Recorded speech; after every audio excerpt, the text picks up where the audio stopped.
يا الله. بسم الله الرحمن الرحيم. السلام عليكم ورحمة الله وبركاته. طلبتنا الأعزاء موفقين إن شاء الله لخدمة أبا عبد الله الحسين. كما وعدناكم بدرس اليوم نعي طور الفائز والتخميس والجنون. اللي أرجو منكم قبل قراءة أي طور، طبعا اللي تريد تتعلم تخليلك دفتر وقلم.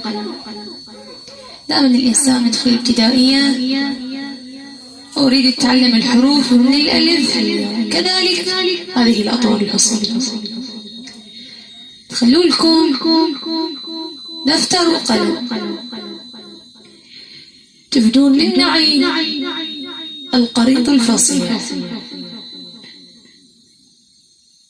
النوم تهم بالتخميس، بعد ذلك الأبودية. من بعد الأبودية داخلين بنعي طور المجرد أو المجاريد بالتسلسل، لكن أنا انطيتكم مع طور الفراق وقراءة الأبودية. لكن اليوم درسنا مع طور الفائز. تخلي لك دفتر وقلم وتكتبين هذه الأطوار شيئا فشيئا، حتى المبتدئة تعرف من تبدي من يا طور. تبدي من قراءة النعي الفصيح، من التخميس، من الأبودية بالتسلسل. تخلكم هاي الدفتر والقلم حتى تحفظون أو تعرفون من يا طور تبدون ومن يا طور تنتهون. فعندنا طور الفائزي. مرات بعض الطالبات ما يميزين الفائزي من القرناوي، وأكو اختلاف بين الدرج العالي. فنأتي ونبدأ بالطور الفائزي.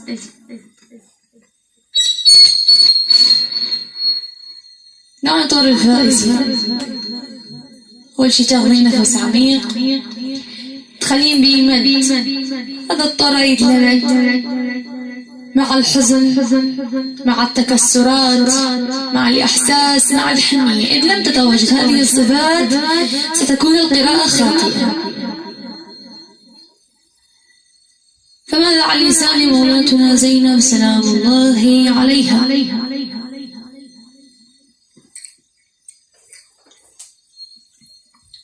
أرجو الانتباه والإنصات جيدا.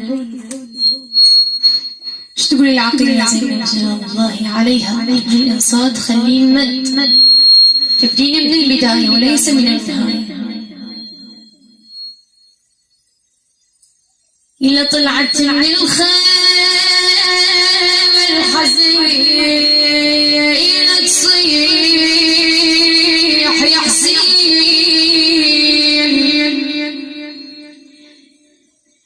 دوب القلب خايفة تبقى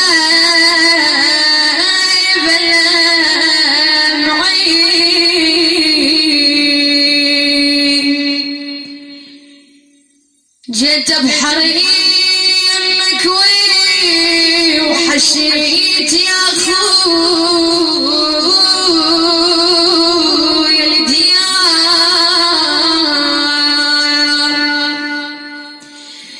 ونزلت وادي كربلاء وجيش الكفار دار.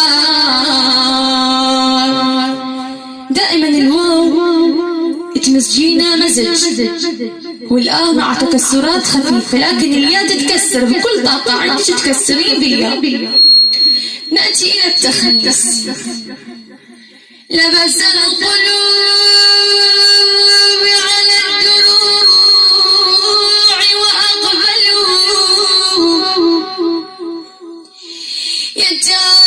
يتعاطفون على ذهاب الأنفس. نسبة هذه للتخميس. نأتي إلى طور الجمل، وهاي من طلبة، وهذا الطور في بداية تاخذين حماس بكل طاقة عندك، كل ما تمتلكين من الطاقة تمدين وتخلين حزن تعلين مستوى صوتك. لا يظل عندك خمول عند القراءة، خلي عندك حماس. بنات نقلكم حماس إنه مو تصيحون، لا تاخذون طاقة. شو تقولي؟ تبديني من الأخير معي طور الجنوب. شو تقول؟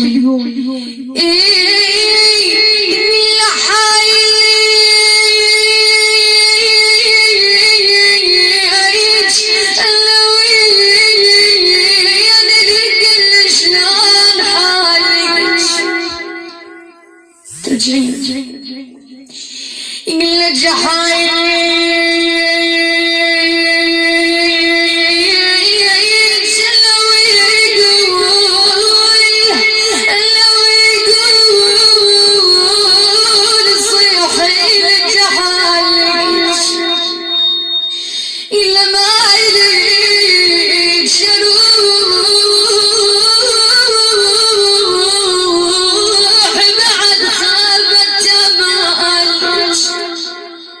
طاقة عندك من الجنوب تاخذينه وتخلين أكثر شيء حزن. إلى هنا وينتهي درسنا لهذا اليوم، والسلام عليكم ورحمة الله وبركاته.